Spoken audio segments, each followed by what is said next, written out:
ఈ ఫోటో 10 సెకండ్లలోపు 10 మందికి ఫార్వర్డ్ చేస్తే ఒక శుభవార్త వింటారు.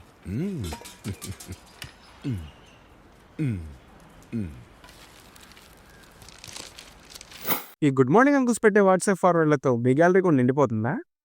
అలా గ్యాలరీలో సేవ్ అవ్వకుండా ఉండాలంటే ఏం చేయాలో చెప్తాను. వెంటనే ఈ వీడియోని సేవ్ చేసుకోండి. వాట్సాప్ ఓపెన్ చేసి 3 డాట్స్ మీద ట్యాప్ చేయండి. ఇక్కడ సెట్టింగ్స్ మీద క్లిక్ చేసి చాట్స్ మీద ట్యాప్ చేయండి. ఇక్కడ మీడియా విజిబిలిటీ ఆన్లో ఉంటుంది, ఆఫ్ చేయండి. ఎవరైతే పంపినా సేవ్ అవ్వదు కదా బ్రో, మరి ఇంపార్టెంట్ ఫొటోస్ పరిస్థితి ఏంటి అంటే వాట్సాప్ ఓపెన్ చేసి ఆ చాట్ ఓపెన్ చేయండి. ఆ ఫోటో ఓపెన్ చేసి 3 డాట్స్ మీద ట్యాప్ చేయండి. ఇక్కడ సేవ్ అనే ఆప్షన్ ఉంటుంది, దాని మీద క్లిక్ చేయండి. ఇంకా ఒక పర్టికులర్ చాట్ నుండి వచ్చే మీడియా ఫైల్స్ని సేవ్ చేసుకోవాలంటే ఆ పర్టికులర్ చాట్ ఓపెన్ చేయండి, దాని ప్రొఫైల్ ఓపెన్ చేయండి. ఇక్కడ మీడియా విజిబిలిటీ అని ఉంటుంది, అది డిఫాల్ట్గా నో ఉంటుంది, ఎస్ కింద మార్క్ చేసేయండి. కంటెంట్ నచ్చిందా? అయితే ఈ వీడియో మీ ఫ్రెండ్స్ అండ్ ఫ్యామిలీకి షేర్ చేయండి. ఇలాంటి ఇంట్రెస్టింగ్ వీడియోస్ కోసం మన పేజ్ని ఫాలో కొట్టేయండి.